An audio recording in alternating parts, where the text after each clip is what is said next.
Hello，我係神婆辦公室嘅 Celia。咁今日咧就見到目前呢個畫面前面咧有4個聖誕節嘅裝飾啦。咁我想講喺聖誕節前咧又再做一個大眾占卜俾大家嘅，咁都係關於感情。呢個題目咧永遠最受歡迎嘅。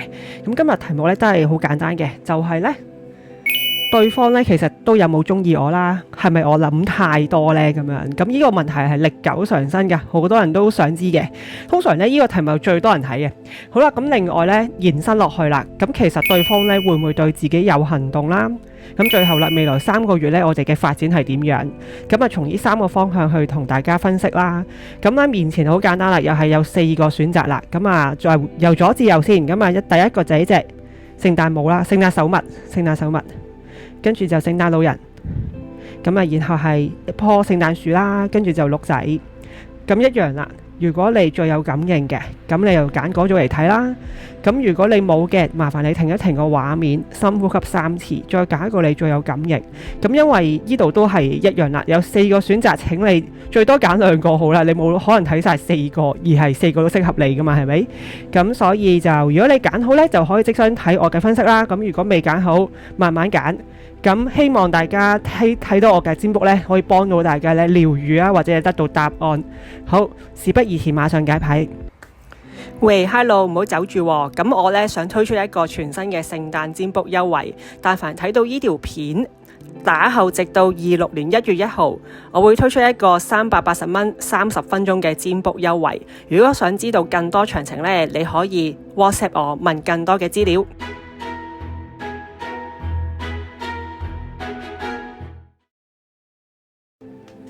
Hello， 呢個揀第一組嘅朋友啦，就係揀呢隻聖誕手物嘅。咁今日個題目呢，就係話對方有冇同樣中意你，係咪你自己想太多？咁我先抽6隻牌先啊。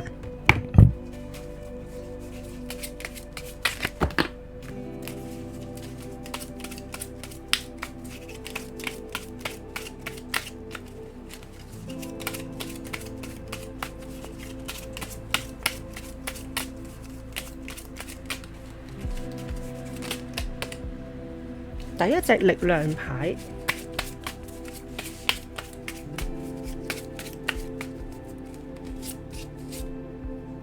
第二隻係國王倒牌，大牌嚟嘅，兩隻都係。哦，呢隻跌咗出嚟，我就照用啦。寶劍國王，呢隻唔要。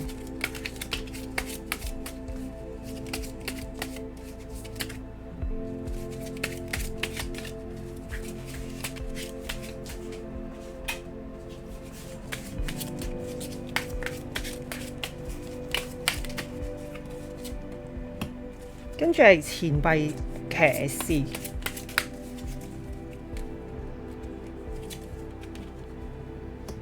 呢隻係命運之輪嚟嘅，呢個係咁多大牌嘅呢個。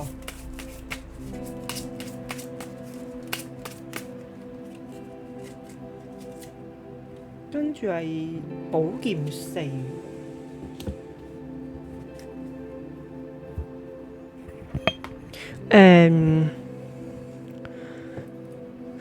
呢個題目係話咧，對方係咪都中意你啦？你係咪諗太多啦？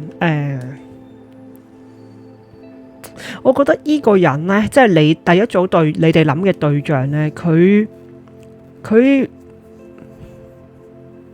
我覺得佢中意你嘅程度呢，其實係有中意嘅，我先講，但係個程度。即係坦白講又未到好高，點解呢？因為好多責任，咁亦都係延伸到我成日都會即係講到嘅一啲複雜關係啦。因為呢，其實係2隻國王牌啦。因為呢，如果唔係，點解會有啲責任喺身邊呢？因為佢自己知道呢，如果佢即係頭先我講咗啦，佢中意，我覺得對你係有感覺嘅。不過呢，佢好壓抑啦。因為如果佢真係再踏前多步呢，咁就佢難以想像要引發啲乜嘢後果，咁所以佢喺一個好重重包圍嘅理智之下呢，佢會計算好多，然後佢會發覺，喂，如果我真係亂咁嚟，再行多一步，就會令你或者佢自己都行差踏錯呢，跌咗個深淵裏邊，佢承受唔起呢個擔子，或者承受唔起呢個結果。咁咁但當然啦，其實你問其實佢重唔重視你呢？我覺得對佢嚟講呢，佢個心裏邊咧係幾有影響力嘅。你係啦，即係你話個中意程度有幾高？我認為佢唔想俾自己釋放，直頭個念頭都唔俾自己諗啊！而家因為佢壓抑咗落去啊。如果再諗太多呢，佢真係忍唔住，或者真係令你忍唔住啊，表白啊嗰類呢，咁其實佢會認為承受唔到個後果啦。咁當然其實唔係全部朋友啊，大眾占卜啦，唔係全部人都係呢個複雜關係。如果對方你話其實佢一定係單身嘅，呢個係一個單身貴族咁樣啦。咁俾我感覺都係單身貴族啦，因為我覺得佢自視幾高啊，同埋呢個人呢，風象星座都多㗎。啊，點解我成日抽親呢排嗰啲群組啲人都係風象星座嘅呢？你哋嘅對象？咁又唔一定嘅，不過就好多時候都係啦。咁可能風象星座嘅人呢，令人係摸不着頭腦，你哋先會睇我占卜嘅啫咁樣。好多大牌啦，其實第一隻就已經係力量牌呢。我認為對方覺得你呢同你一齊呢，其實係好精彩嘅，即係你係帶俾佢一個好大嘅 energy，你一個活躍同埋俾咗好多陽光同正能量佢嘅人啦。咁但係你轉眼就一個國王倒牌，佢認為呢，如果你呢種美好呢，佢有時覺得即係太大負擔啊！佢覺得咁，大家有邏輯思考啦嚇。如果點解會見到一個對象咁美好嘅，帶俾自己力量，成個世界陽光充沛，可以着咗個太陽咁樣，咁點解佢要縮沙呢？咁有兩個情況啦。第一就係佢本身有責任啦，咁其實佢承擔唔住，佢亦都唔想即係同你或者佢都唔想騷擾你咯。我覺得，因為呢個寶劍國王就係。即係第一組朋友當下咧，你同佢應該咧，你都 feel 到佢係若即若離或者冷冷淡淡㗎啦。而家就佢唔敢施展佢對你嘅熱情啦，因為我覺得第一怕自己沉船啦，第二怕你沉船啦。呢個人咧有啲迴避型性格嘅，我諗大家即係好多客人都係同我傾嘅時候，我話你自己上網 search 啦，大把資料啊，中港台中文資料，外國都太多啦。呢啲迴避型性格嘅人咧，其實佢面對佢真係有感情嘅事咧，佢一定係會即刻保護咗自己先，因為第一佢唔認為自己值得咁好嘅關係，第二就係其實佢好怕受束縛，但係怕受束縛咧唔代表佢唔愛個噃嚇，即係大家認清呢個問題。如果第一組朋友你話佢都中唔中意你，我覺得佢係中意你嘅，但係你哋係會好痛苦嘅呢個階段，因為我睇唔到任何佢有好熱情、好投放俾你嘅心力啊、時間啊咁啦，甚至乎你可能我 feel 到第一組朋友呢，你都好努力去建立同佢關係噶啦，但係佢都係若即若離噶啦。但係因為就唔係唔中意嘅，因為我覺得佢欣賞你嘅。咁你命運之輪啊，同埋呢個國王牌啦，因為你實在6張牌裏面已經有3張大牌呢，你話你係咪撼動唔到佢呢？咁我絕對唔認同啦。咁呢個寶劍4呢，其實係一個冷靜落嚟去思考啊。其實我哋目前其實我應該點做呢？你見唔見到呢個人呢？睇得清唔清楚呢？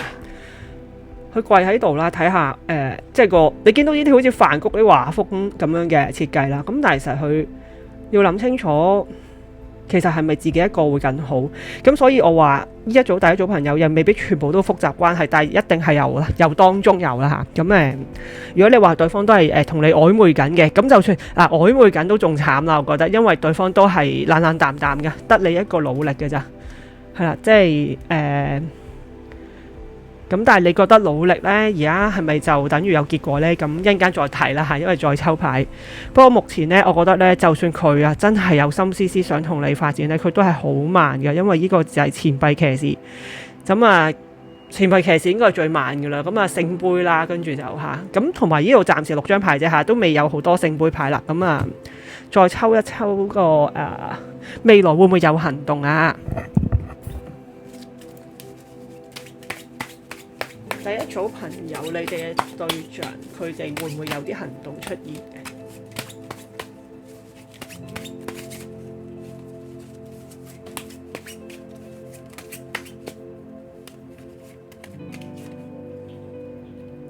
權杖2，會唔會有行動出現？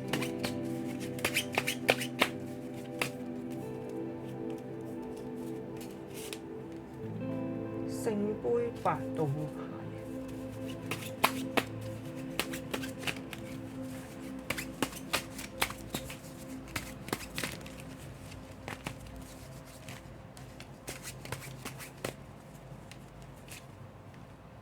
錢幣七。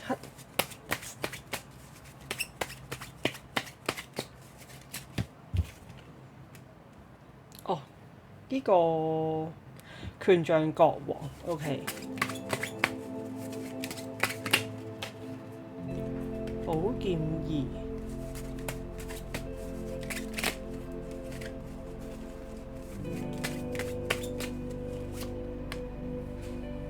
跟住愚者。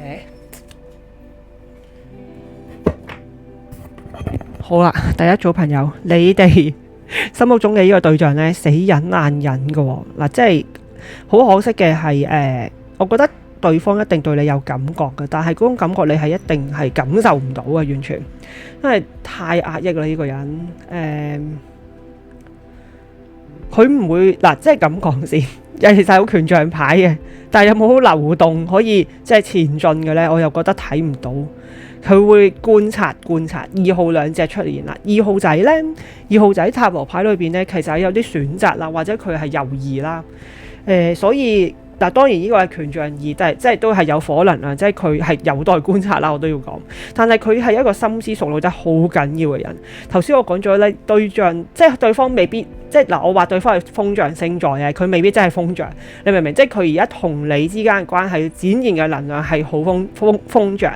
不過我都覺得有土象啦，因為呢個人咧都出現都錢幣多嘅。佢大家知道咧，風象加土象或者土象嘅人咧，諗太多，諗多過做，係啦。咁佢唔敢。其實咁講真啦，我覺得稍為欣喜啲，係稍為安慰啲啊，應該話。佢就未放棄嘅，即係你話佢想樣放棄啦。你因為你 feel 到肯定佢係超冷淡嘅話俾你聽。咁但係佢會想佢會想而家有個暫停，但係佢繼續觀察你。咁當然你心裏邊真係覺得你觀察到幾時呢？請問下咁樣，佢真係觀察唔到，我都講唔埋喎。但係講真，即係呢個人肯定係一啲拖延人哋，就算曖昧關係都拖延人哋大半年啊、1年啊咁樣㗎。咁我最近呢，有個 case 呢。真係好勁喎兩個，不過都其實幾合拍。咁不過可能你聽到我，但係重點我就唔講人哋咁多個人背景。可以識咗，即係可能因為疫情見唔到啦，可以識咗幾耐啦？唔記得咗添。可以識咗3年啦，先一齊嘅。係啊，好勁我覺得3年喎，即係但係中間係唔係唔中意嘅喎。不過我覺得呢個都係要啲好多土象嘅人先可以咁咯，諗得好清楚。咁而我覺得對方你話佢會唔會主動有行動啦？我覺得真係冇啊，對唔住。但係呢度好得意啊，你見到呢度咧權杖國王喎。其實如果權杖就係一個移動或者係有進取嘅能量啦，咁但係呢個人俾我感覺咧，你見唔見到佢都只不過揸住支矛。其實呢個就係 Game of 風嘅權力遊戲嗰個設計嚟嘅。呢個主角其中一個國王啦，好似 Love King 啦，記得好啦。咁但係唔緊要，佢坐喺度咧，攞住支矛咧，佢唔喐嘅喎，深思熟慮喎，見唔見到啊？諗太多啦，呢個都係。寶劍二咧更加係我唔好逼我俾啲時間我先。但係其實佢倒牌咧，佢知自己咧再咁樣磨落去咧，你都失去耐性啊。但係咧錢幣七就係咧，佢都會諗好多，值唔值得投注落去啊？值唔值得專注落去？即係其實你中啲錢幣出嚟咧，你要時間心機噶嘛。好啊，最後一個愚者好即係呢個小指頭唔係喎，呢個唔係，唔好亂講。愚者牌咧，倒牌咧，佢其實佢真係冇答案咯。佢覺得自己同你一齊咧，關係係開心同輕鬆嘅。我要先講先。而俾我感覺第一組朋友咧，你哋一定係一個比較陽光型嘅人啦。咁但係佢係陰暗，即係呢個世界就好奇怪嘅，永遠係好陰暗嘅人咧，攝取嗰啲陽光充沛人嘅能量啦，或者陽光充沛人覺得自己太多 energy， 你又好想俾翻啲對方喎，你好想關懷對方，照料對方，咁係咪即係我哋所謂嘅一陰一陽啊？點形容呢？其實有啲我唔應該咁話大家做朋友。我覺得就你睇下佢嘅攝取係咪值得啦嚇咁樣。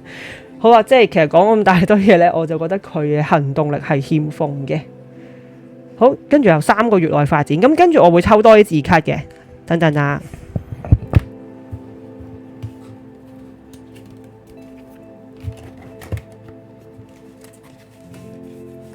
哇，好耐冇用咗依副牌啦，黐得太實，等等下。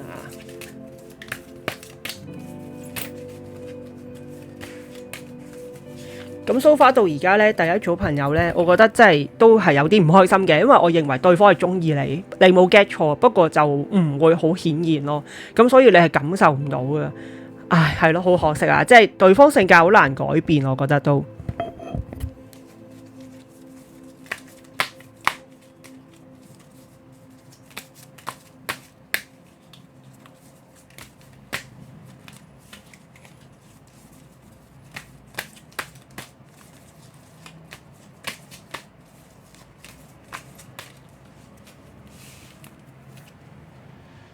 哇！第一隻係 Lovers 喎，OK， 好。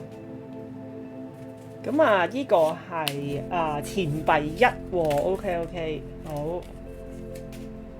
好，跟住就星星牌，唔用倒牌先。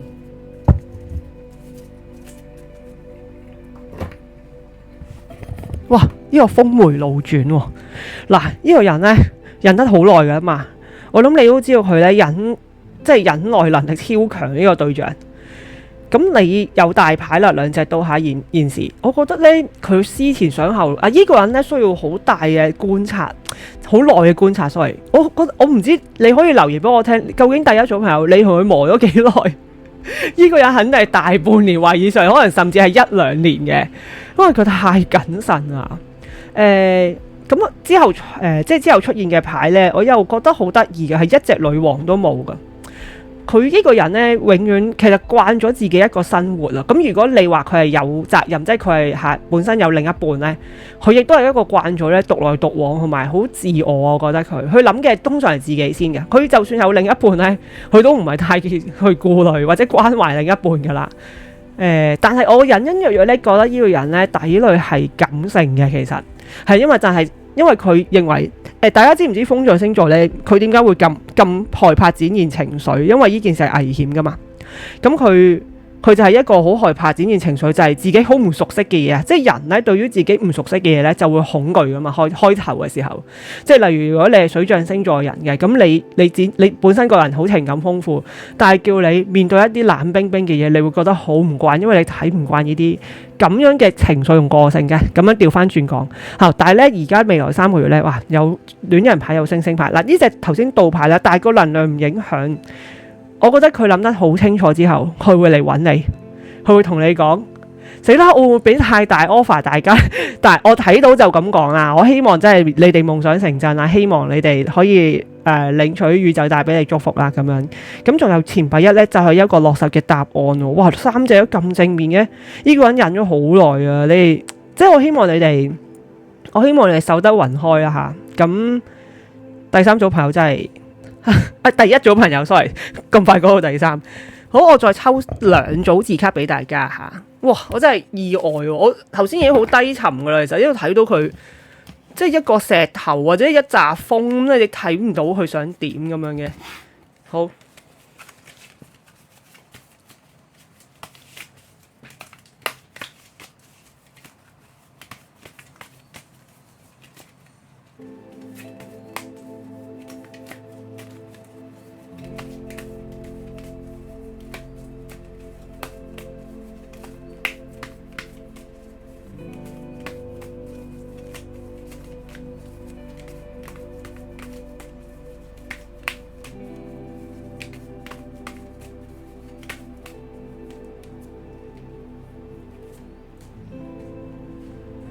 點解我唔可以對你講出真相？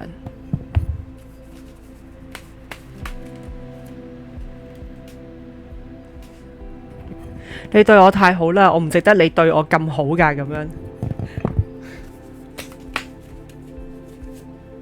OK， 抽埋先。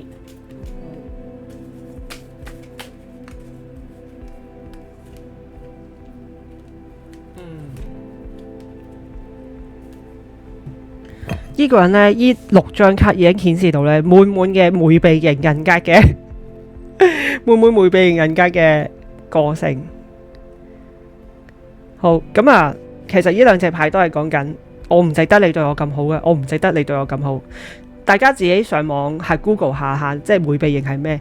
因為呢，佢承擔唔起你對佢咁好，因為嗰個責任好大啊，好佢唔知點面對，因為其實迴避頭先我講咗，如果佢害怕束縛，就係因為一束縛就有責任噶啦嘛。你而家乖乖地坐喺度同我做好功課，你乖乖地同我食埋啖飯嚇咁樣，你唔可以離開我，你唔可以去你唔可以去邊度玩咁樣，呢啲即係其實咁我想講咧，人迴避型唔等於佢花心㗎嚇，即係話佢好怕責任或者束縛啦。咁但係佢都同你咧，我諗佢可能都拒絕咗你好幾次嘅，即係如果你真係表白過咧，佢一定係話喂，我唔值得㗎，你唔好等我啦咁樣。但係你可能你聽到之後，你會覺得好傷心啊！其實佢對我一啲意思都冇。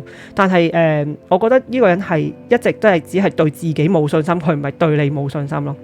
好啦，點解我唔可以對你講出真相啦？同埋死啦！如果我而家冷淡到咁咧，係咪完結嘅咧？咁樣所以頭先話，我覺得未來3個月，如果你哋真係修成正果，就恭喜你哋啦。但係即係要等一等嘅一啲時機啦，係啦。咁始終大眾占卜，你問我係咪？喂，佢3個月內就會同我講話，其實我真係中意你㗎咁。我唔敢講啊，但係我覺得係有一個好嘅方向咯。因為咧，其實佢都好擔心，真係咁樣完咗啊，即係失去一個咁好嘅對象，你啊第一組咁咧好得意喎！呢隻咧，佢話 I was hurt by you， 你哋可能嗱，因為咁嘅，你同佢嘅性格好唔同嘅，好明顯。你哋有時做一啲無心之失嘅舉動咧，令到佢會覺得你即係總之你傷害咗佢嘅小心靈啦。頭先其實出現咗個權杖國王噶嘛，呢度下邊呢隻咁呢個人自尊心好高啊，好害怕受傷害啦，好害怕人哋睇唔起佢啦，冇乜自信嘅基本上底類所以佢會覺得你有一啲舉動或者講嘅某啲説話真係傷害佢，所以你哋自己下諗一諗。不過同佢相處要好有技巧啊！即係坦白講，第一組，如果你真係選擇到同佢發展嘅，你哋都要好好學習咯。因為我覺得磨合都幾耐嘅。咁最後啦，我好害怕失去你嗱，同埋佢話係咪完結？所以佢咧就找緊住呢個稻草。我希望就係頭先講啦，未來3個月下有結果嘅。咁係啦，咁希望第一組朋友可以坐過山車咁係嘛？初初都唔睇好啊，打後我覺得其實佢係中意你啊嚇，都幾中意啦。初初講嗰個 percentage 咧就抹咗佢，咁啊希望你哋咧心想事成啦呢段關係。好，咁啊記住 subscribe、like 同 share 我嘅 YouTube channel 啦。咁我都話咗，我其實呢度拍到21分鐘，我又想拍短啲，但係拍密啲啦，因為每一次咧諗好多大包圍，即係大眾占卜要講好多唔同層面、唔同朋友睇噶嘛。係啦，用我嘅 energy 好多嘅，你見到我把聲都沙埋啊！講20分鐘之後，記得 subscribe 你同 share 我 YouTube channel 嘅話，好多謝晒你，拜拜。Hello，第二組朋友，你哋揀聖誕老人呢個公仔嘅，咁今日題目就係話對方係咪都中意自己，係咪你諗太多呢？咁樣咁一樣啦，我會抽6隻牌先啊。咁我想講先，因為如果你哋揀咗2組咁啱揀唔同組別嘅朋友呢，我今日用嘅牌係會唔同㗎嚇，唔好介意。因為我覺得嗰個洗牌嘅時候個能量覺得，咦，好似用其他牌好啲喎，咁我就會隨機用㗎啦。咁好，咁我抽6隻牌先啊。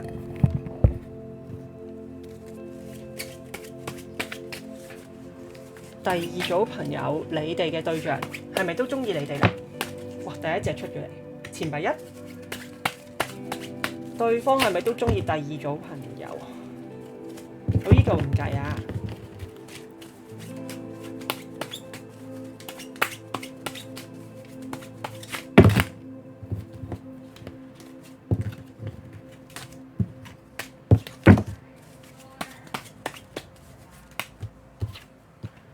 哦，都係頭先已經標緊出嚟嘅啦，呢隻太陽牌 ，OK。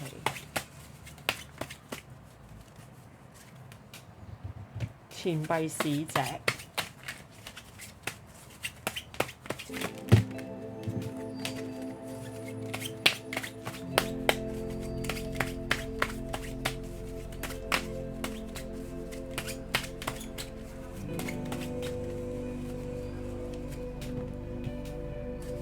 女祭司，寶劍8，哇！跟住就權杖8，哇！呢個人好跳喎。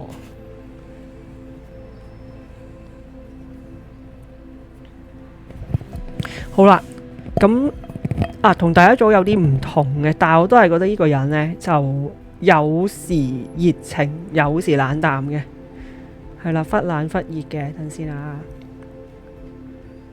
好，咁呢，首先講先，肯定係中意你嘅。第一個就已經係前輩一咧，俾一個好肯定嘅答案你，即係佢其實呢，即係已經係嗰個中意嘅程度呢，佢係已經諗緊個腦袋裏邊好多幻想，將來會點呢？我哋將來我哋係咪可以成家立室啦？佢諗好遠，咁但係呢，轉眼佢俾我有一個感覺就係呢，佢有點而自卑喺你面前，因為佢既然個心已經係欣喜若狂，即係想奔向你嘅，但係佢唔夠膽去行動。初嚇，因為對尾係有權杖八嘅嚇呢度。唉，好啦，對方知道如果佢再咁壓抑或者係咁收埋自己，但係其實佢個腦裏邊咧已經諗咗好多畫面，就係如果我哋一齊嘅時候，我哋可以去邊呢？我會帶佢去日本邊度玩啊，我會跟住之後去冰島邊度玩啊。將來我哋即係又冇諗到結婚咁誇張嘅，可能我覺得呢組朋友咧，第二組咧，你哋都係曖昧關係比較多嘅。即係暫時曖昧關係比較多嘅，咁但係佢有一種好卑微嘅狀態，係啦，咁我覺得佢唔敢迎接咧你咁美好，其實佢好想有個好好嘅發展，咁但係唔敢迎接咁美好嘅關係，但係佢覺得如果佢再隱藏自己對你嘅感覺咧，佢好害怕咧你真係俾人搶走啦！第一，第二就係你都冇耐性啦咁樣。咁同埋咧思前想後嘅好多掙扎啦，呢個寶劍八就係個人咧腦袋諗唔清究竟點搞，個行動力欠奉嘅本身，但係到結尾哇權杖八咯嗱，呢個人咧其實係一定中意你啦。我先即係 clarify 一樣嘢先，如果唔中意乜都唔使講係咪？咁但係肯定好中意你喎，覺得中意都幾誇張。呢個人好得意，佢有一個。即係我都係憑而家睇到嘅畫面去講啊，我覺得佢係土象能量好重嘅，因為呢個人一開波已經俾我前輩出嚟啦，即係佢諗得好落實嘅 work 唔 work 嘅呢一件事。就算我好中意你，好中意你，但係我亦都有少少自卑傾向嚇，都會有收藏自己嘅。但係佢會認為呢，如果真係可以行落去呢，哇！真係簡直夢寐以求啊！你係佢完美嘅對象，完美嘅男神或女神啊！男神女神呢個 term 好似好老土喎，而家唔會有人咁講，即係你係佢杯茶啦咁樣。好咁啊，其實我想講呢，依我睇到呢，我覺得佢係好想有行動，不過我都會照抽。未來之後呢，會唔會有所行動啊？跟住。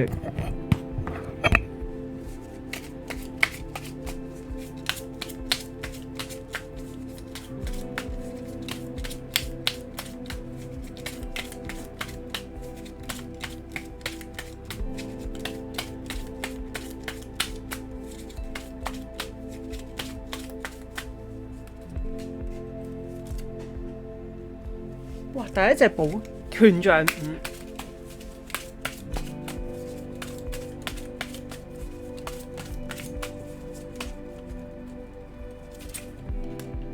跟住係正義牌，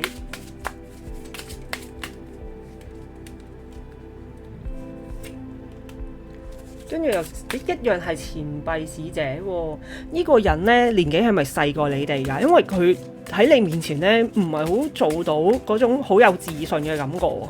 年紀細過你，或者係背景或者係地位比你低啦嚇，可能係。跟住錢幣女王，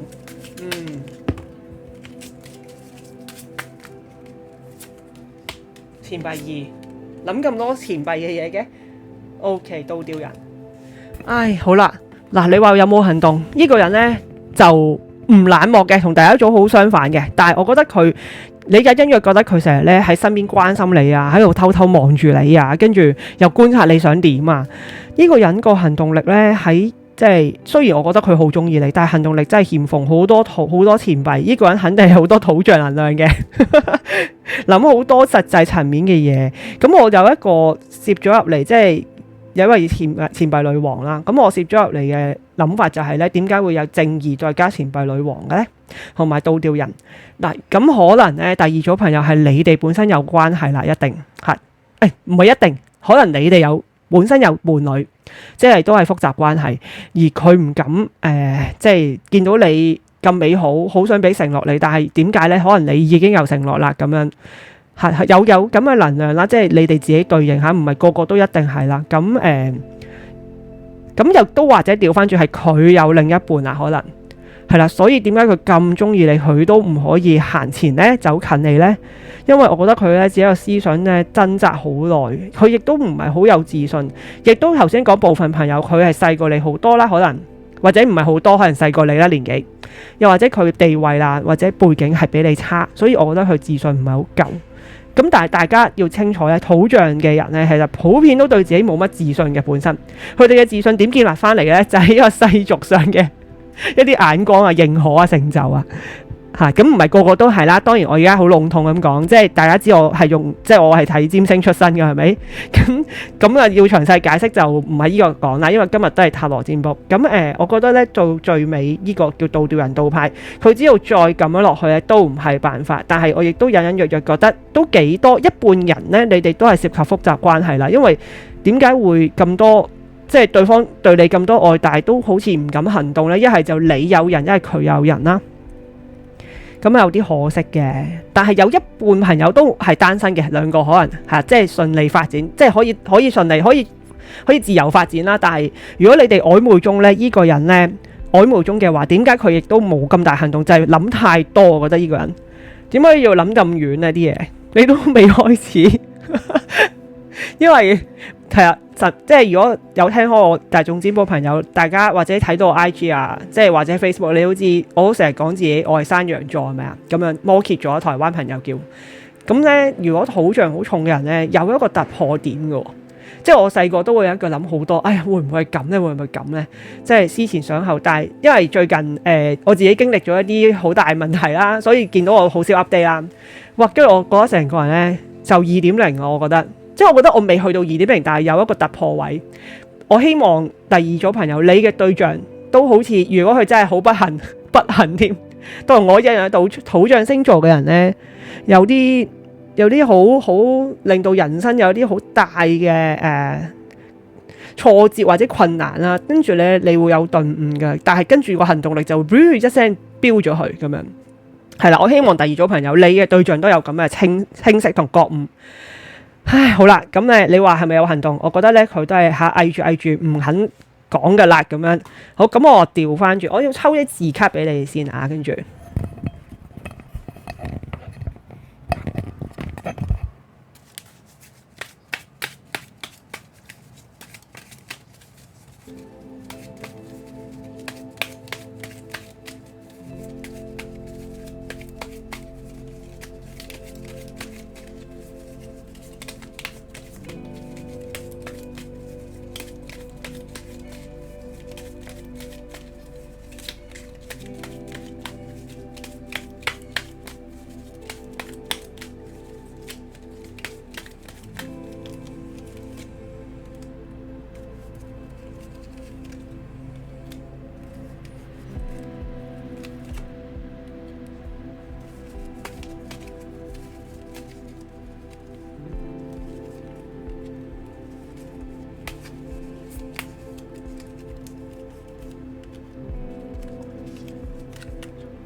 好啦，嗱，咁你問佢中唔中意你啦？今日上子，喂，咁唔使講啦，佢一定中意你。但係咧，你見到好多不確定嘅諗法啦，咁其實好想擁有你，但係佢亦都唔敢去佔有你。即係下邊咧兩隻同樣地錢幣使者嚟嘅，佢咧好卑微，覺得自己點解會咁呢？第二組朋友，你揀嘅即係你諗嘅呢個對象係因為真係同你爭好遠㗎，我覺得佢好自卑，冇自卑咁誇張嘅，好唔自信咯。咁呢最尾呢，頭先都講權杖八，同埋曾經出現太陽牌啊，佢覺得呢同你一齊呢嗰度光啊，即係嗰度光明呢係好開心，亦都係令到成個人好似好多人生希望咁樣。咁但係未必係啦，佢都係左諗右諗啦，下面都係錢幣二。有一個思考啊，諗唔到啊，點搞啊？都係唔好啦，都係好啦，咁樣跳 cha-cha 咁啦。咁好得意喎！第一張呢，呢度呢，錢幣一雖然佢好頭先講咗好想有個落實嘅答案同你開始啦，但係呢，下邊有權杖五再加呢，有一啲話你有啲説話其實好傷害性，同第一組有啲似嘅就係、你哋做過啲咩同講嗰啲咩説話，令佢都好似有啲難過呢？咁如果你話唔係你講嘅，係一啲身邊人講嘅，即係你哋可能係同事關係、朋友關係，即係類似嗰啲，你哋兩個爭咁遠，冇乜可能㗎啦咁樣，咁亦都未必係關你事嘅，我覺得嚇。第二組呢度，咁我都可以成為你嘅英雄啊！同呢個6號仔呢，6號就係本身大塔羅牌呢，就戀人牌啦。咁6號就係一種，我好想走近你啊，同你好心有靈犀啊，即係嗰種啊。咁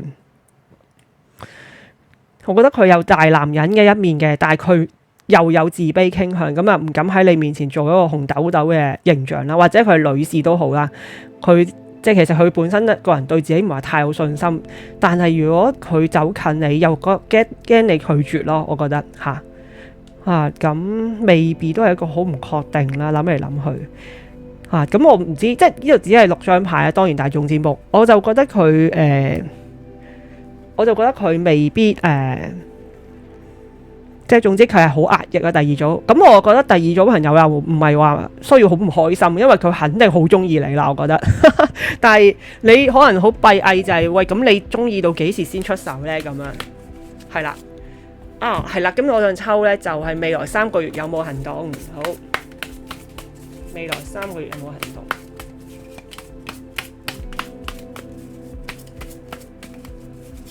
未來3個月有冇？唔好意思啊，經正，未來3個月嘅發展。頭先行動我就覺得欠奉噶啦，但係之後會點呢？咁樣又係錢幣7，頭先已經出現過係咪依組呢？等先。唔係喎，對唔住啊。好，錢幣7。好，跟住係寶劍國王。Oh my god！ 好，世界牌。呢個人呢，死忍爛忍啊，同第一組有啲似，不過個性好唔同。嗰個頭先個風象好重，呢個土象好重。佢都係會見到好似一個痴漢咁樣默默望住遠方。我而家好似擺一啲心機時間喺個關係度，有冇結果嘅呢？咁寶劍國王倒牌有世界牌，死啦！呢度好似有啲唔係好見到，死咯！驚佢黃標我冇，係咪遮住？好啦，嗱佢佢嘅猶豫不決呢，應該係令你好敏陣㗎啦，我知。但係你哋未來3個月嘅發展呢，我認為好彩後尾都有隻世界牌嘅。其實呢，佢會諗得好清楚。然後覺得呢件事一定要有個終結啦，因為我暗戀咗或者明戀咗你好耐，不過我個感覺佢暗戀你多啦嚇。咁如果佢認為有個終結嘅，好吊詭咯喎。我都抽多一隻先啊，因為我覺得解釋唔到，多一陣先。隱士，睇埋底牌先，跟住權杖6道牌，寶劍1 ，OK。咁好嘅方向，我覺得佢都忍好耐啦，唔止3個月噶啦，可能佢都要諗清諗楚，同第一組一樣。我唔敢講第3個月內會發生啊，因為始終大眾占卜，我覺得佢係有想突破嘅，但係呢行動力都係唔足夠，咁亦都去到埋呢隻啦。所有呢啲補充牌見到佢超級想有突破，但係佢會覺得如果件事唔圓滿，冇個答案，冇個落實嘅即冇個落實嘅能量，即係大家個關係淨係曖昧或者係追求或者暗戀，但係去唔到最結尾呢，佢其實唔心息嘅。但係你要佢講出一句，其實你可唔可以做我男朋友女朋友咁樣呢？咁我覺得佢都會諗好耐。我覺得就即係未來3個月發展，我唔認為話係有一個答案，但係佢係向住好嘅方向進發嘅。即係你，但係都需要等佢好耐。始終大眾占卜下，我要 sell 下先。如果你個別問我呢，咁我梗係會話俾你聽邊一個月份或者乜嘢時間，我會覺得其實佢最有機會。如果唔係呢，大家唔好等。係啦，但係佢俾我嘅能量就俾我感覺呢度睇嚟睇去呢，佢係想有圓滿嘅答案，即係想同你表白，但係佢都會諗好耐啦，好可惜。好咁啊，第二組朋友可能你呢聽完我講咧，仲閉翳或者係重心或者仲即係個人呢好嗰個噏住咗啊，點形容啊？個人好壓抑啊，即係唉都係咁嘅，我知㗎啦咁樣。係啦，我就覺得咧，你第二組朋友好得意，你哋一定係帶住呢種心情去聽我嘅占卜噶啦，本身，因為你見到抽到嘅牌，呢個人嚟嚟去去都係中意你，但係唔講，但係因為太多諗法，太害怕，太驚，如果你唔應承咁點呢？因為其實咧，我感覺咧，佢係一個好專一嘅人嚟嘅。好咁，但係頭先我話涉及呢啲複雜關係，其實佢都係一個好有責任感嘅人，責任感重係好事啦，係咪？唔好搞到咁複雜係好事。咁但係佢都真係愛上咗你啦。咁啊，好學嚇，好冇，我都唔知點形容啦。咁你哋自己自行嚇思考一下呢個問題。好啦，咁希望大家原諒我，即係我又想講短啲，跟住我又可以出密啲嘅。之前上一條片都講過，不過講下第二組去到17分鐘啦。好啦，咁希望幫到你哋啦個分析，記得 subscribe 同 share 我 YouTube channel 係帶來我更大動力拍更多片俾大家。好，多謝晒你，拜拜。好 ，hello， 呢個揀第3組嘅朋友啊，就係依棵聖誕樹嘅。咁今日個題目呢，就係話對方有冇中意自己啦？係咪我諗太多呢？咁樣咁啊，今次首先抽6隻牌睇睇個情況先啊。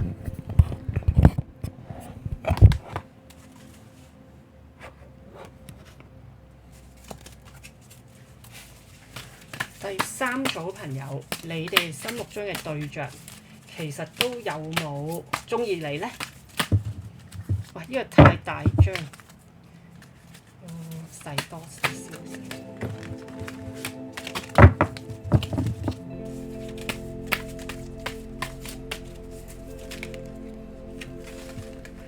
哇！呢個好難洗啊，sorry啊，等陣先。好。我採取打麻雀式噶啦，咁樣就先洗勻啲。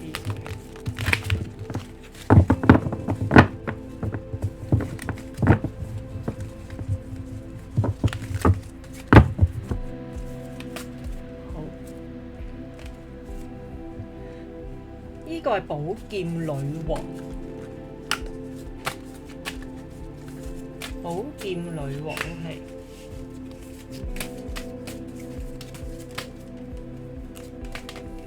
飛咗出嚟 ，sorry， 哇！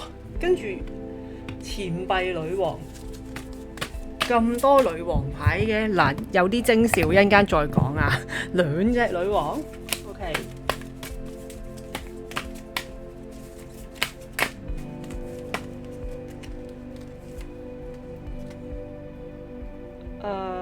依個係，依個係死神牌嚟嘅，依個好。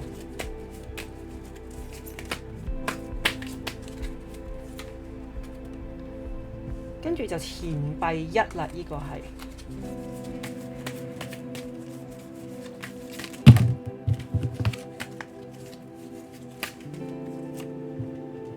呢個係聖杯9 ，OK。跟住就寶劍1，哇！呢個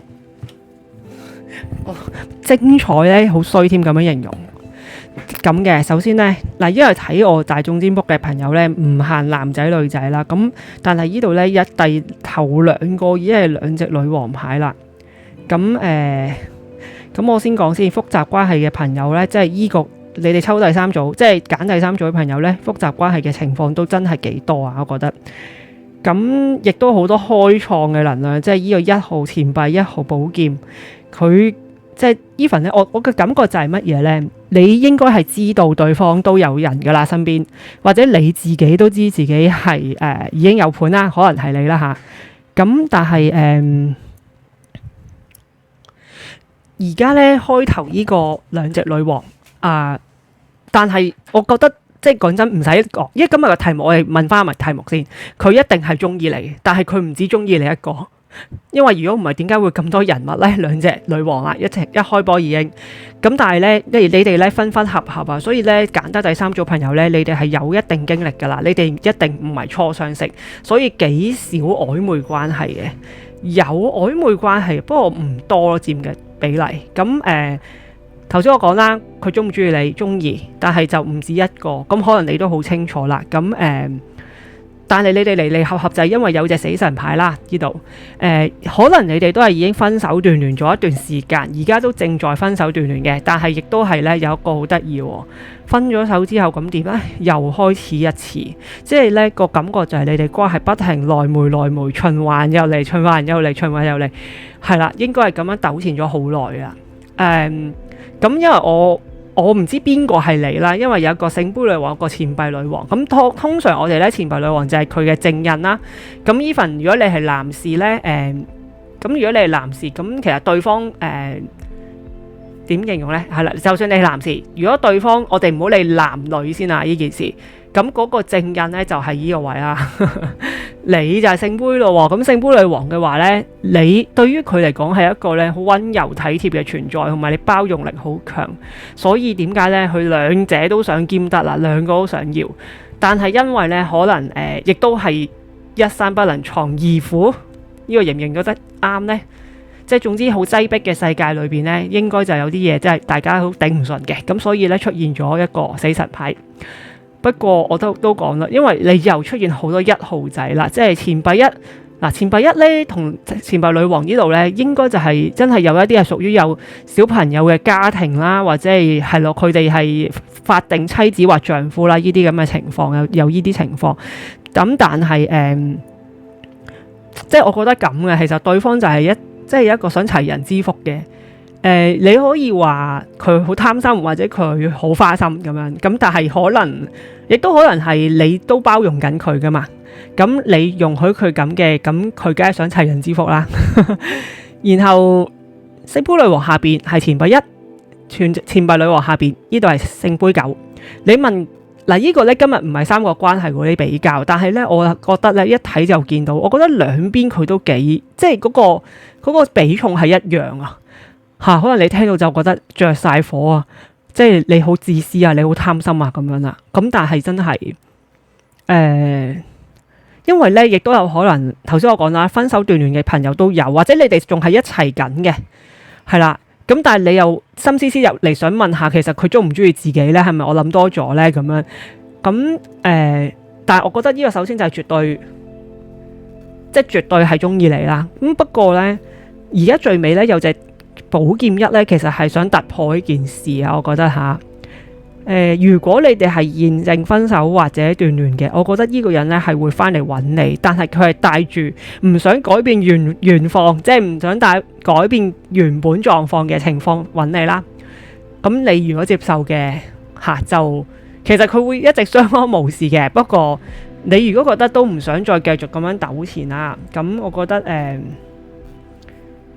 如果你唔想糾纏嘅話呢，就嚟個不如寶劍一，狠狠地斷絕呢段關係啦，或者有個死神牌能量就係斷絕咗佢。不過即係我都頭先講啦，我知道你係已經斷咗嘅，你應該有做啲嘢，或者佢見到你咁辛苦啊，或者你都成日係鬧一哭二鬧三上吊啦，即係未必係你嘅，呢個有啲難聽添。即係你可能都會有一啲好大不滿，你講好多次話我哋其實不能夠接受咁噶啦。咁但係我覺得對方都最後都係會覺得你係一個好美好嘅存在啦。咁係啦，呢個就係你哋嘅情況。咁但係扣翻個主題就係，我覺得絕對中意你。咁第三組朋友其實咧，你入嚟睇咧都係八卦喎。其實你自己知道中意你嘅喎佢，呢個唔使講嘅。不過就係複雜咗啲咯，即係都係啲我覺得好典型嘅一啲愛而不得啊，或者係啲複雜關係。咁複雜關係就係有啲難嘅。我都係奉勸啦，即係我成日都會覺得，如果大家咧揾我問塔羅嘅時候咧，你哋係未開始嘅，你明知係複雜關係，最好就唔好啦。其實真係唔係話冇結果嘅，有即係我唔係鼓勵大家要咁樣做，不過嗰個結果係並非係一帆風順咯，即係你預咗係一個好大嘅挑戰咯。但係人又有時咧，我覺得好似人生好似好短，或者係覺得好苦悶，跟住大家就會覺得要俾啲難關自己，咁俾啲難關自己，不如喺其他地方成長好過啦。但係即係我唔係笑大家，但係你哋如果係揀第三組嘅朋友呢，我覺得你哋真係有啲難，因為對方係唔會斷㗎，話俾你聽，係只有你決定㗎咋。因為對方真係一直都好想 enjoy 嗰個兩個即係兩邊都有嘅狀況啊，咁樣。好，跟住咧，我想抽咧就係係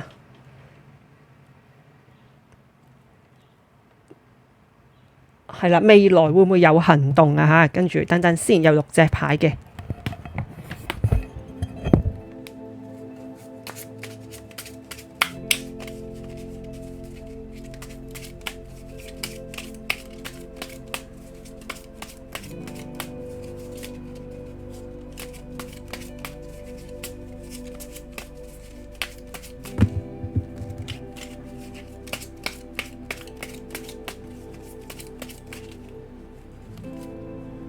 第一隻係錢幣4，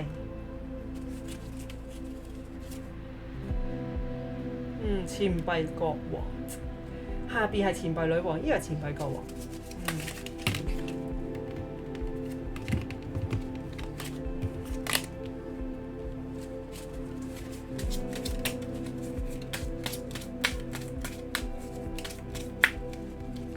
跟住錢幣2。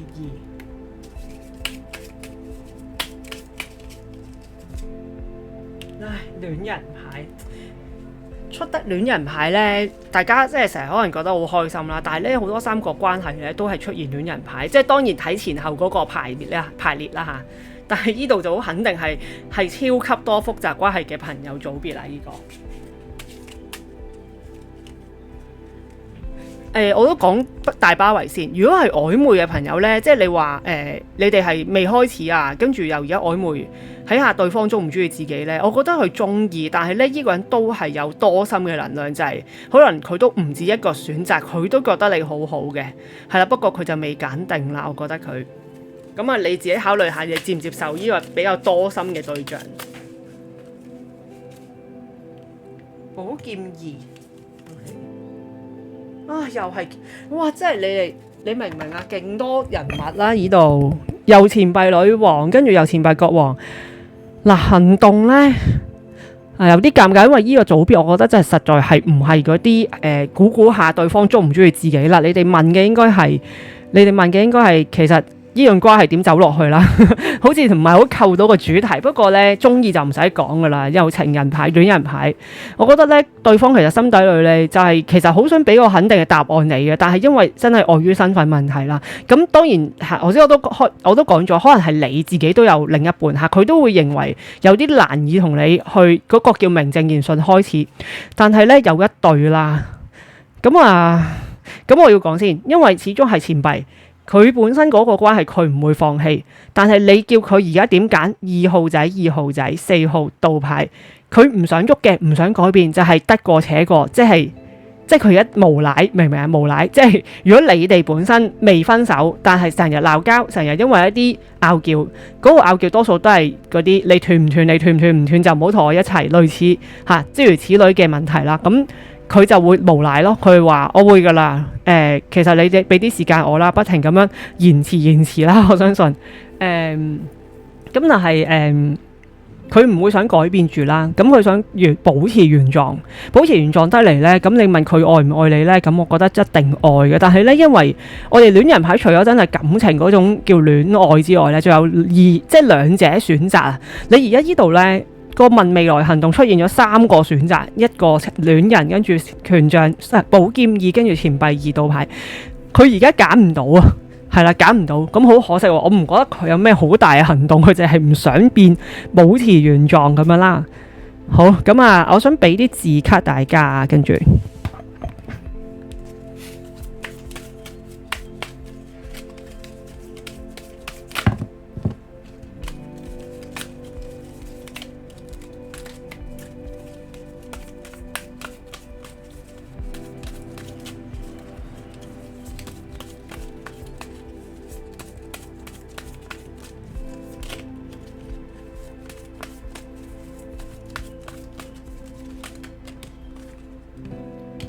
佢自己彈咗出嚟啦，有個3號仔，我希望你等我，真係好重複雜關係呢度。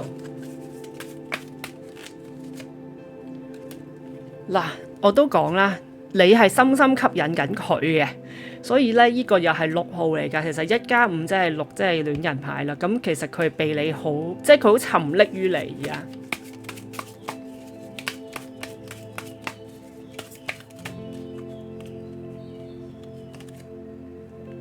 2號同呢個錢幣2一樣，其實我係可以傾嘅，我可以講嘅，但係咧我嘅感覺就係佢只係 hea 緊你嘅嚇，佢可能睇落個樣好似聽緊你講嘢，或者係佢真係有聽到嚇你嘅訴求，但係我覺得佢都唔夠好大誠意，因為佢最底層嘅慾望就係擔心，就係想乜都要。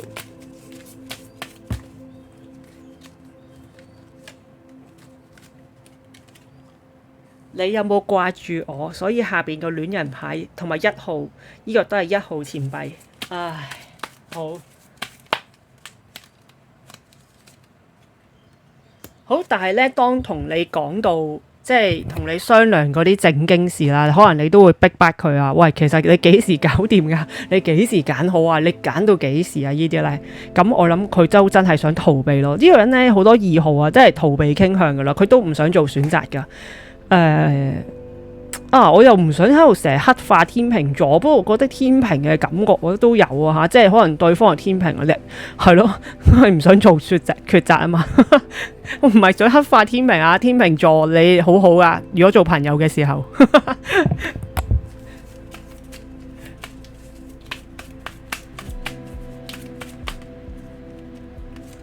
好，俾啲時間我未試過咁樣。好。真係咧滿滿嘅喺你面前咧，就會表現到自己非常愧疚啊！哎，我真係好對你唔住啦。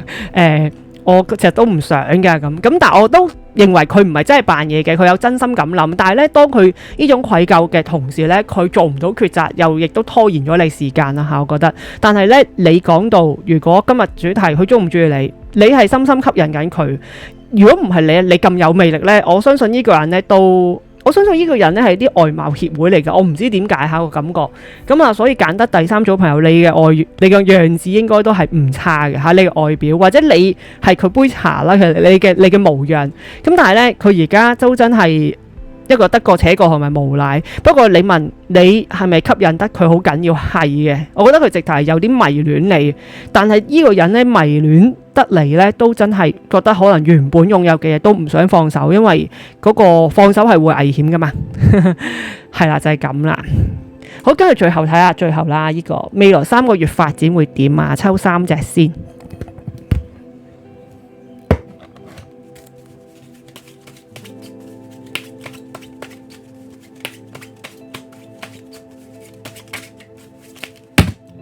啲沙落嚟。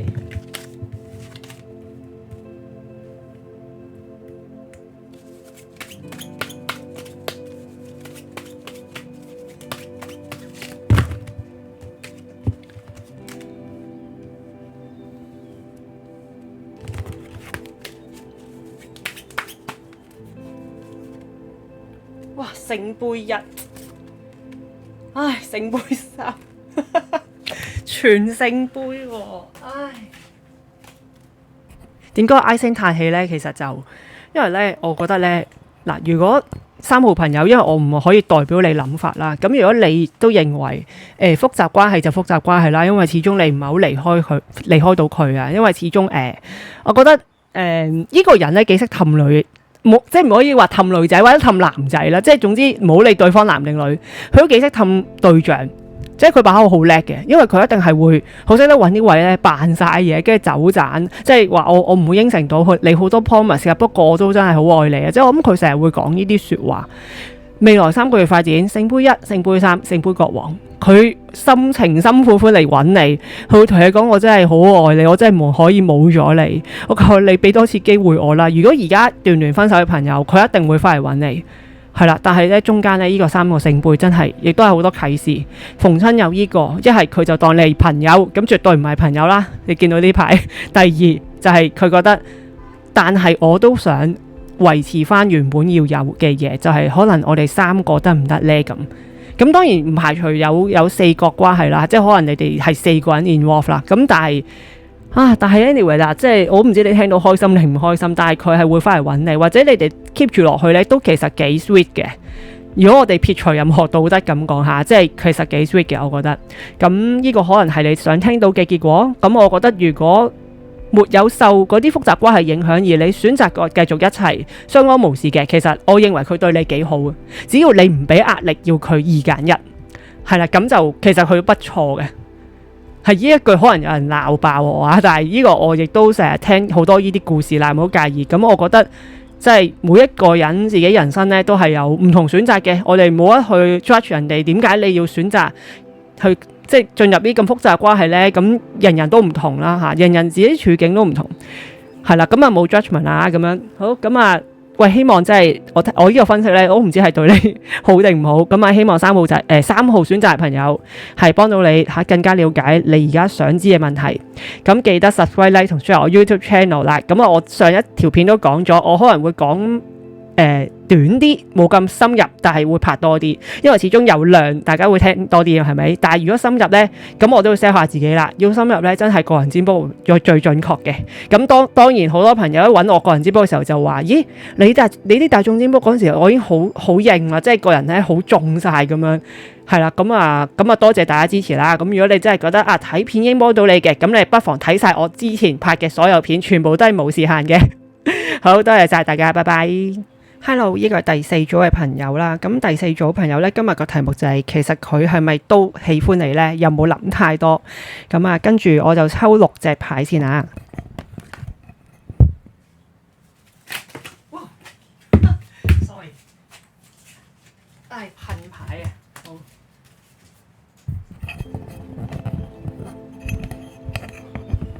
好，第4組朋友，你哋心目中嘅對象有冇喜歡你？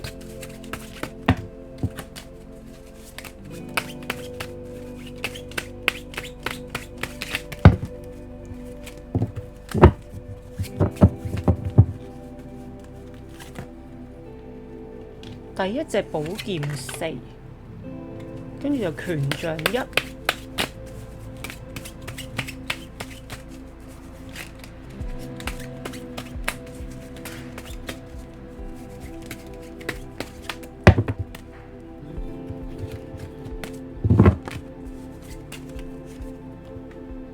跟住係寶劍9。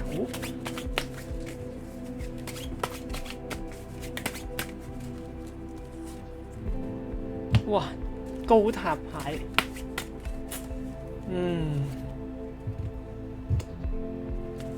寶劍2，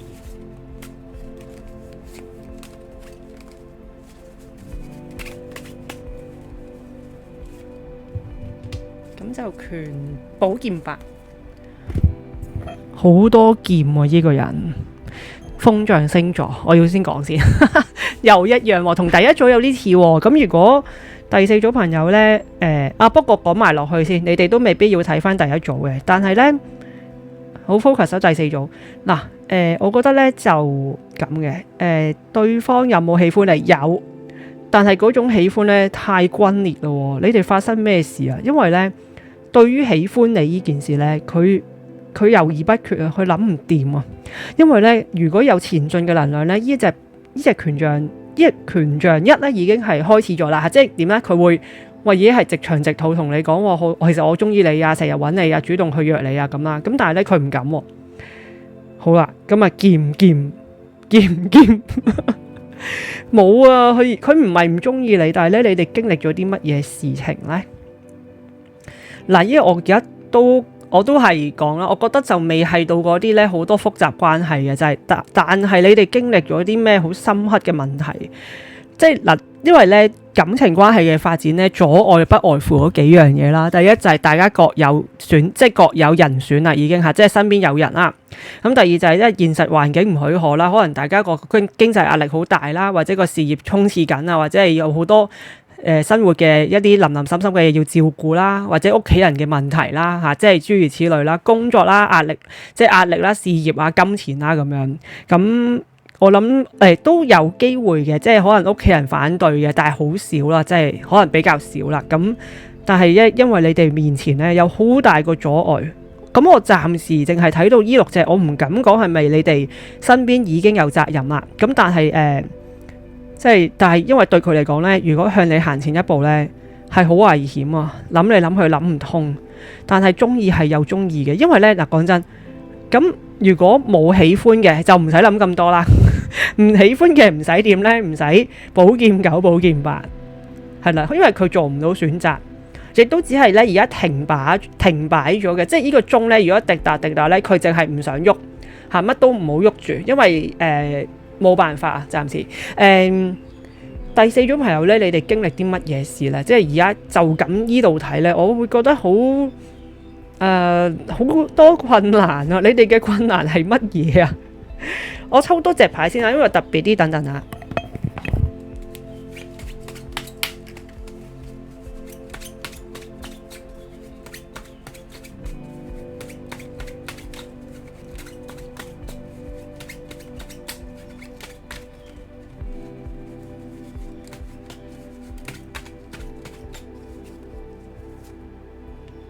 哦，唉，好，我為咗呢個高塔牌呢，見到譬如權寶嗱都係寶劍啦，寶劍使者啦，咁啊聖杯6啦，同埋權杖4，咁其實都係一樣啦。我覺得呢，有一個你哋兩個之間阻礙呢，大概係兩個情況啦。我覺得就係因為身邊已經有責任，係啦，一樣啲複雜關係啦。但係呢，你哋隱隱約約呢，好得意嘅。你哋如果係曖昧緊嘅呢，你哋識咗好耐，因為你即係總之我補充牌裏邊抽到聖杯6，就係一啲青梅竹馬啦，即係冇咁誇張嘅。你哋未必係小學、中學同學，可能係一個識咗10年8載啊、5、6年啊，即係你係老朋友，有可能係咁。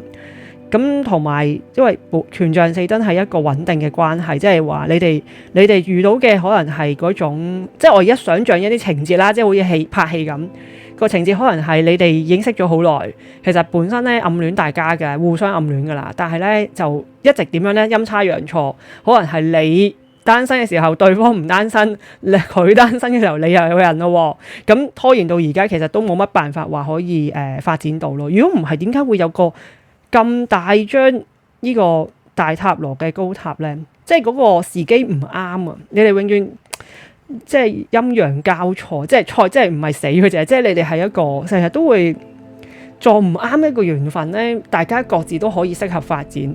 其實我咁講都好有，即係呢個係其中一個方向啦，係啦。咁但係我都認為係有人，即係身邊有人嘅機會多噶啦。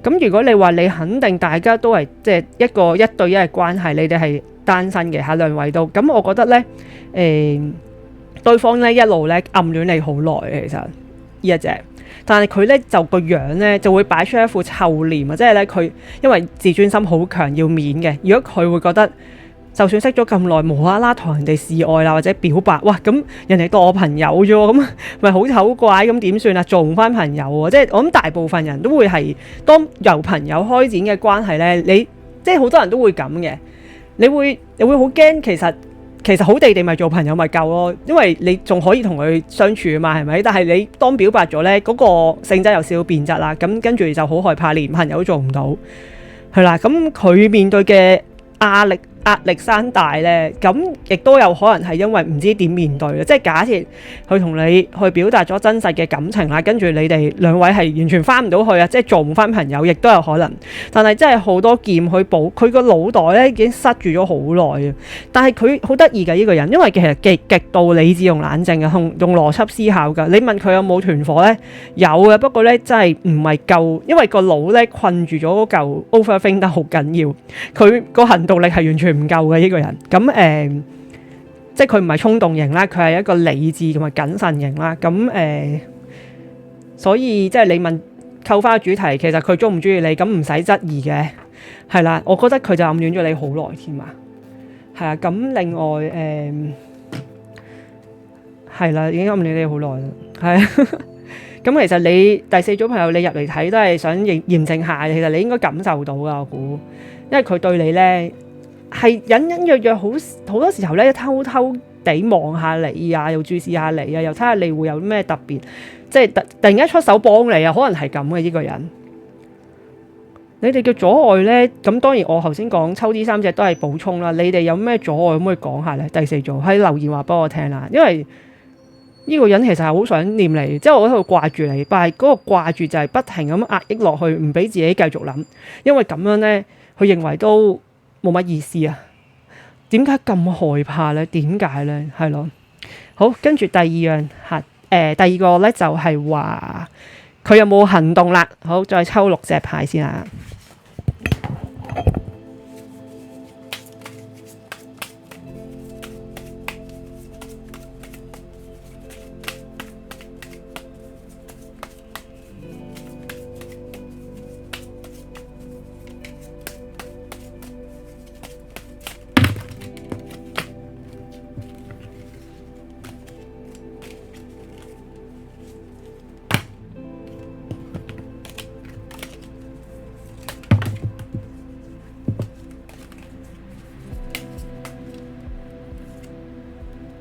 月亮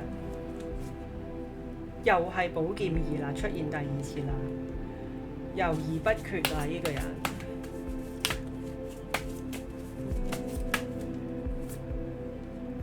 又係劍啦，又係劍呢個寶劍7啊！正義牌又係劍喎，呢個超級多風象星座。呢個人呢，佢個人好慣咗個人生咧，用邏輯、用理智去分析，完全冇用心輪去感受。但係佢見到你咧，佢發現自己個心咧被撻着咗，即係觸動咗佢，所以咧佢好難接受咧。原來人係人心肉做啊，好驚啊！因為面對真實嘅自己個情感個流動咧，佢會害怕噶嘛。因為人係會對一啲陌生嘅感覺好害怕，係啦，唉，好。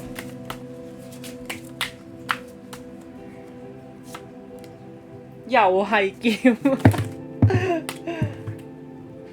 真係誇張到爆啊！我諗第4組嘅朋友你都好辛苦啊，因為呢個人咧死口唔講嘅，或者唔好話表達啦。你隱隱約約咧 feel 到佢係對你好唔同嘅，係，但呢個人咧超級要面子啊！佢會覺得咁樣好失敗。如果我失敗咗咁點算？其實人點解成日怕失敗咧？我都唔明。即係嗰個，我可能過去嗰啲占卜我講好多次啦。愛咧係留俾勇敢嘅人㗎，你唔勇敢咧，你找唔住機會㗎，就會等佢流逝咯。即係上天咧係唔會好似 G Mimi， 都唔知大家知唔知我講乜啦？即係喺唐伯虎點秋香度係咪咧？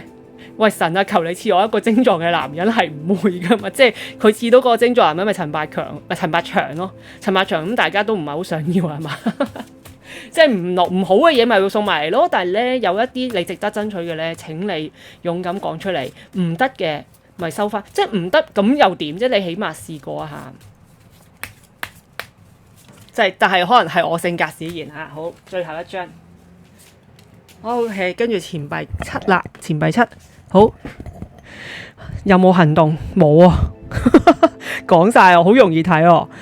劍啊 sorry 1、2、3，寶劍2重複1次出現，呢個人亦都好似我唔記得咗第幾組啦 sorry， 我成日咧派完咧嗱，真係唔好介意，成日大家問翻我揀第幾組好準咧，我係唔記得嘅，係啦，總之而家當下嘅能量我就讀到噶啦，咁但係之後我唔記得噶啦，咁咧2次出現。寶劍2咧好多風象，呢個人就算唔係風象，都係一個成日猶豫不決嘅人。佢揀唔到，不過咧揀唔到咧，亦都係有一個即係一開波有個月亮牌啦。我覺得咧有好多秘密收藏咗喺你哋嘅關係裏邊，可能你自己都知道啊嚇。因為我頭先講2個 situation， 第一就係你哋係涉及複雜關係，第二就係你哋2個經歷一啲好大不能對抗嘅阻礙啊，現實阻礙啦。咁然後呢個人咧就係喐唔到啊，咁。嗱，呢隻隱藏嘅月亮牌，雖然佢呢個倒牌啦，寶劍7，我認為佢知道你唔係蠢嘅，你係隱約都即係感覺到，或者你相信你分析到對方有嘢隱瞞你。咁隱瞞乜嘢呢？你可以自己自行探討啊嚇，因為我都唔知佢隱瞞你乜嘢。不過我諗最大嘅都係因為佢有另一半啦，或者佢真實嘅諗法啦，因為佢好驚你知道。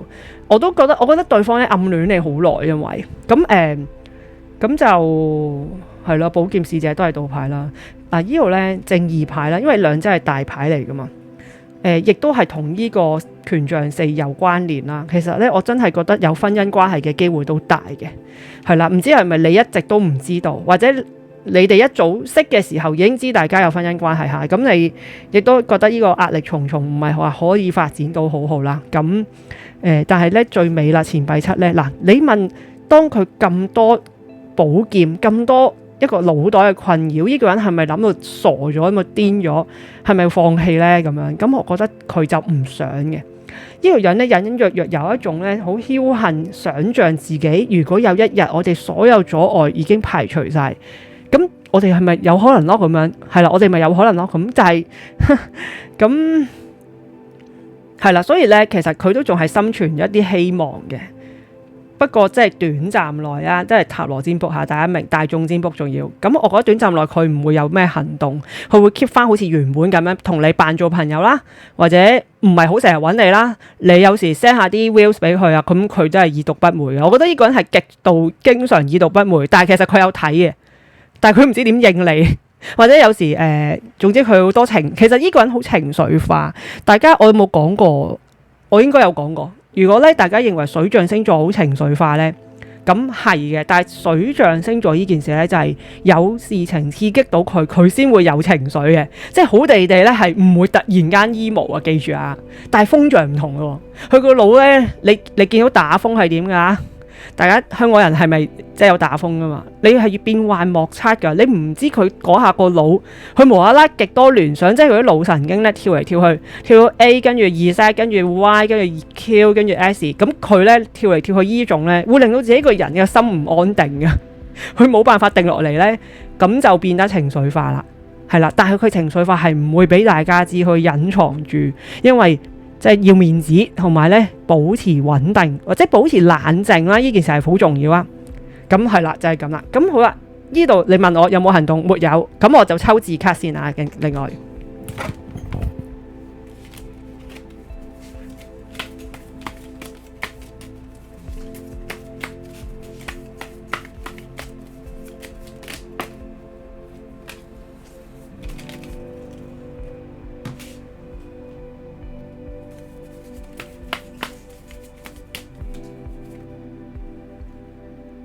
Painful memories。呢個人呢，過去有一段關係呢，傷害得佢好深，傷害得佢好深之後呢，所以佢點解會咁細膽啊？其實我覺得我要講一講先，因為今日唔係講占星啦，但係大家明其實我占星起家係嘛咁樣，所以我唔好介意我講多少少。如果我而家講緊佢好多風象能量，未必代表呢個人一定係風象星座。係啦，咁可能佢係土象又好，水象又好，就係講緊佢同你嘅當下嘅連結，佢同你嘅關係之間，佢同你相處嘅時候，佢就好多風象啦。係啦，要講一講大頭盔先啊。但係咧，我都認為咧，佢都好屬於啲風象嘅人啦，咁樣。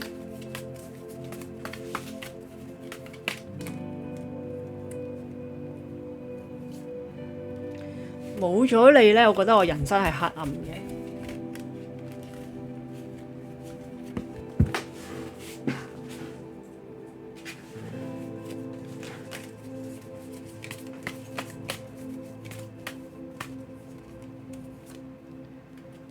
好 ，I'm blocked， 真係好符合佢。佢而家得個自己咧係被捆綁住，被 block 啊，封閉住，成個人都封閉晒。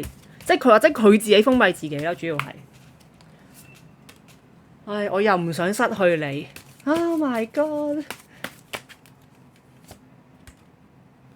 有人傷害過我，所以咧呢個人嗰個糾結咧係佢經歷咗一啲好刻骨銘心嘅傷害，即係一啲感情傷害得係太犀利，咁令到佢唔知點面對，即係佢好害怕受傷，害怕到不得了，佢會。你睇下咧，我頭先講咧，因為我覺得呢個人咧又好大，即係暗戀咗你好耐，因為咧佢話如果人生冇咗你咧，其實係冇希望黑暗啦，同埋 depress 啦。我好掛住你帶俾我嘅陽嗰度光，溫暖嘅光，又唔想失去你。其實就係頭先咧，講真呢啲嘅字卡就係重複翻頭先我講好耐嗰啲嘢啦。呢個朋友仔，即係你第四組朋友嘅對象咧，佢經歷咗一啲刻骨銘心嘅感情咧，影響都係好緊要，係啊，好受傷害。我隱隱約約覺得呢個人咧都好多水象星座啊，因為害怕受傷就唔限於星座嘅，不過可能佢一個感情好豐富嘅人呢，都會因為怕受傷咗之後就變風象噶嘛。即係你太過感性，以前細個可能毫無顧忌、毫無保留呢，即係豁出去愛啦。咁但係你又經歷咗啲受傷嘅關係呢，打後就會變個極度保護自己，就變咗係一個寶劍噶啦，即係由聖杯變寶劍。呢個人呢，而家係封閉咗自己，所以呢，第四組朋友你係好辛苦嘅。如果呢，你會發覺你係點叫都叫唔開佢把口，或者你近排呢成日聯絡佢呢，佢又忽冷忽熱，又古古怪怪、陰陽怪氣嘅呢個人。但係點解會咁呢？就係因為佢其實中意咗你好耐，但係佢表達唔到啊。即係其實有啲心酸嘅。我覺得呢個人呢，嗰個害怕受傷嘅程度係因為佢真係人人都唔知，即係人人經歷過事，我哋唔清楚，但係。佢俾我感覺就係佢因呢一個曾經嘅一段傷害嘅關係咧，係好大打擊，令到佢即係成個人係唔敢去接觸呢個世界，喺感情世界上好難搞啊！第四組朋友你哋，咁你哋要考慮一下喎嚇，係咪真係可以等落去啊？好，今日最後啦，未來3個月咧，你哋有冇改變啊？有冇發展啊？個關係等等啊？